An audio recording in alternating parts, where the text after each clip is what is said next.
Georgie, hi, thank you for joining me today. You're director at Curzon Sowerby.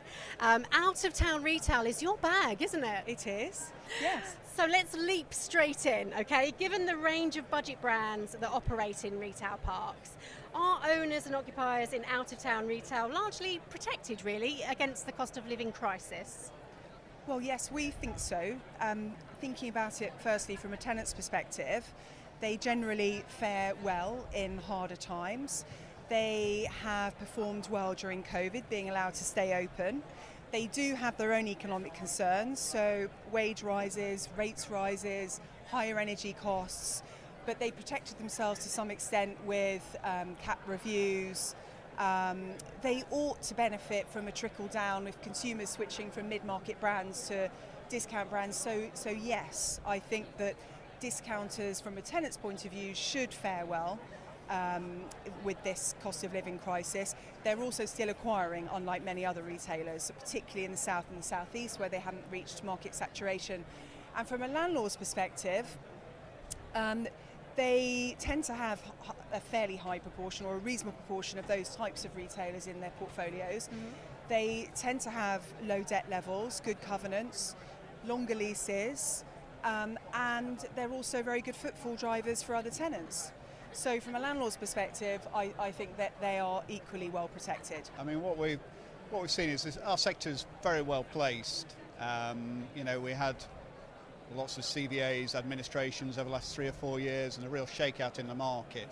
And that space has been taken up largely by discount retailers. But I guess with the cost of living crisis, things like this, we've also got to keep an eye on other sectors of the market. And okay, discounters are doing well, but perhaps larger ticket items, non-essential items, as people's wallets feeling the pinch, then maybe they'll stop shopping at those, furniture. I'm thinking maybe kitchens. So I think it's not, we've got really good covenants. It's not a case of discounters will see us through. I think we've still got to be on the lookout. Yeah, absolutely. I pick furniture retailers because they've traded well over the last 2-3 years, and maybe they've built up a buffer that will see them through short term. But I think there's still headwinds in the market. It certainly helps. I think having an increased exposure to budget and discount retailers puts us in a very strong position for the next few years. I think what we find from that is that the budget brands, the discounters, tend to drive much more regular footfall. So a typical customer will come in at least weekly, maybe several times a week. And what that means for the wider asset is that potential spend coming in on a much more regular basis.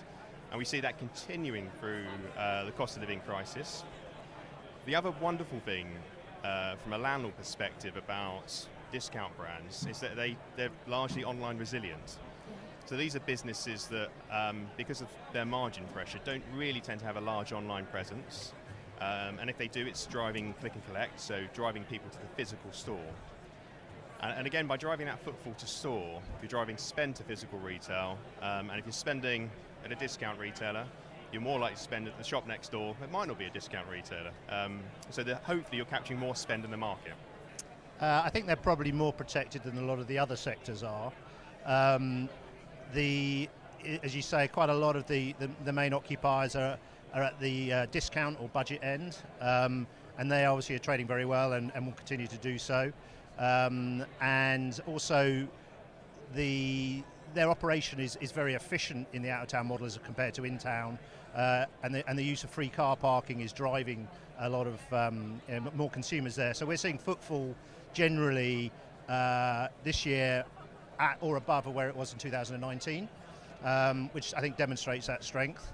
But there are challenges. I mean, the cost of fuel affects people's journeys. We think that a lot of people are making their trips to out of town to do other jobs, so click and collect and so on. So the out of town journey is more than one use against the in-town high streets. But I also think some retailers are going to feel the pinch, particularly furniture, the big ticket items. So there is going to be some pressure there. So, but in general, I think we're probably in a better place than most other sectors. How do you think the out-of-town retail market is going to fare during 2023? What sort of changes or evolution do you envisage?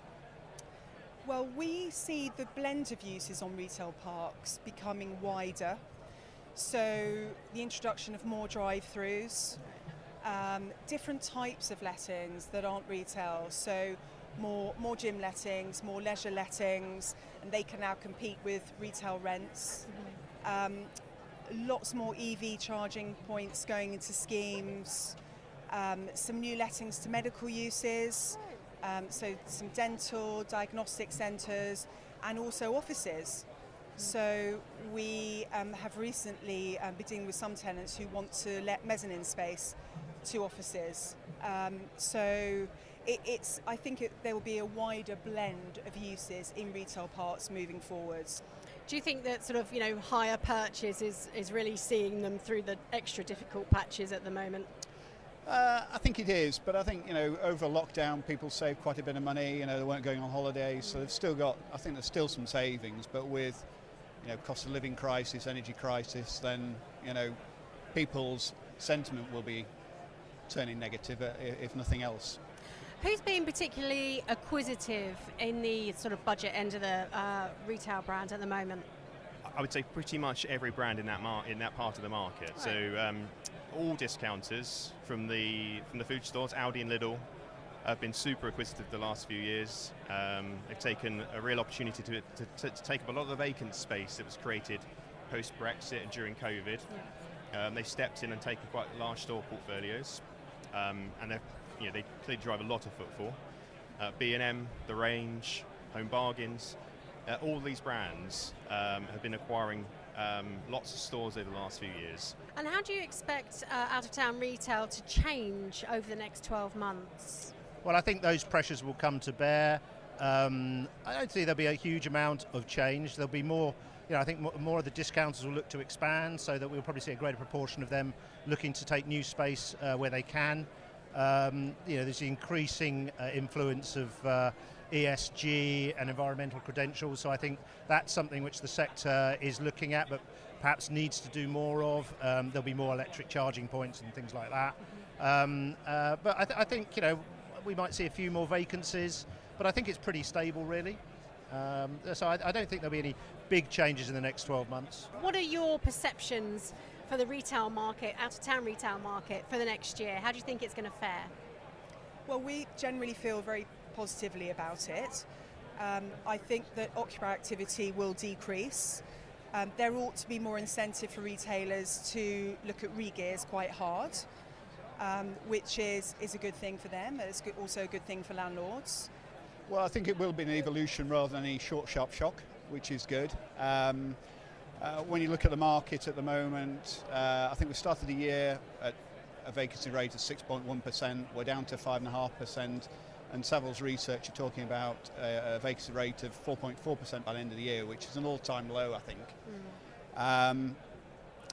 But we do have these headwinds in the market, and I think if you've got cost of living crisis, if retailers have got energy costs going up, exchange rates over the last couple of days, and if they hadn't hedged those, then those retailers are going to be stress tested, I would say. I think probably the biggest change in the next 12 months is going to have to be around ESG, so thinking about sustainability. And I think it'd be remiss of us as a landlord not to be spending much more time thinking about how we're going to front up to some of those challenges coming our way in the form of climate change, and therefore how can we make sure our retail park assets, our out-of-town assets, are in the best possible place. So by investing in LED lighting in the common parts to make sure you have cost-effective lighting for tenants, energy-efficient lighting, looking at PV cells, photovoltaic cells on roof space, and that's been a real challenge in the last few years to try and to put PV cells on tenants' roofs, customers' roofs. But actually, as energy costs increase, that hurdle might start to fall away, and that opportunity might be more tangible, more achievable. So I think we'll find much more progress on some of those environmental sustainability targets. I think from an occupier perspective, we'll see a continued evolution towards a blurring of the lines between retail stores and fulfillment. Are we likely to see the trend of retail partnerships continue, do you think? I'm thinking of, say, home-based garden centres with Paperchase, Next with Costa, etc. Yeah, I think to an extent. I mean, sweating your retail asset for an occupier is really important. Making the most of your space, and if you can get a concession that takes up some of your occupational costs, and it works for the concessionaire, then yeah, I think that's a good way. I mean, Next and Paperchase, but Next have lots of different brands in their units, and they've filled a space really where the department stores have left, as do Frasers to a certain extent. So you can have different brands almost operating and filling that void where Debenhams and House of Fraser have left, and we might see some more of that as well, actually. Which overseas brand is one to watch for the coming year, and why? I can't really pick on a particular brand, I'm afraid. At CSB, we act for a couple of non-UK brands who are active. So IKEA, they are looking for 4 or 5 satellite stores in the northwest area to serve their main stores. We also act for Whole Foods, but that's very London-centric. We don't feel that the UK is particularly attracted to European brands, which Brexit hasn't helped with. Potentially becoming more attractive to American brands with the weak pound, but we don't necessarily see that filtering through to the market in the next 12 to 18 months. Are we likely to see a continuing trend of retail partnerships on retail parks? For example, I'm thinking, Next and Costa, Homebase with Paperchase, that kind of thing. Do you think that will continue? Well, I mean, concessions aren't new, but I think someone like Next, as you say, they've been really innovative and introducing these new brands to give consumers better experience. So I know at the big Next store in Hedge End, for example, they've got a home-based garden centre, they've got a Costa, Virgin Atlantic Holidays, WH Smith's, and it's a win-win, isn't it, for those operators? So for the big retailer, the big store, you can use the space more effectively, and bring another offer in, increase footfall, and dwell time as well. And dwell time as well with all the coffee shops and that sort of thing. How do you think the relationship between landlord and tenant has changed post-pandemic? I think it's been a catalyst to something that was happening anyway. I would say from a British Land perspective, our customers have always been our lifeblood, and having strong relationships has always been really important. And wow, did we need to fall on those relationships during the pandemic? It was an incredibly challenging period for both us and for our customers. But I think we found, even in our most challenging relationships, some really fantastic dialogue. They didn't want to not be paying rent, and we clearly really wanted them to be paying rent. So we were having some very pragmatic conversations and trying to explore compromise solutions. I would say post-pandemic we found our relationships far stronger than they were already. I know from speaking to a lot of my peer group, whether that be occupiers or landlords, they found pretty much the same thing. The relationships have been reinforced through what was quite a turbulent period. I guess if you can get through that, you can get through anything, right? I certainly hope so. How do you feel about the retail landscape generally over the next 12 months? Well, it's going to get tougher, definitely. I think broadly, out-of-town retail's in a great defensive position for the reasons I've outlined above. I am a bit worried about the big ticket items and furniture, but they've come off fantastic sales post-COVID, absolutely fantastic. They'll be making a lot of money, and I think we hope that the support the government have put in will mitigate the downside and the length and depth of any recession. So I think it's going to be okay. I think it's going to be a bit tougher than it has been. I mean, capital markets are tough at the moment. We need pricing discovery, and that's going to be quite a big thing in the investment market. But occupationally wise, I don't see a big crash around the corner.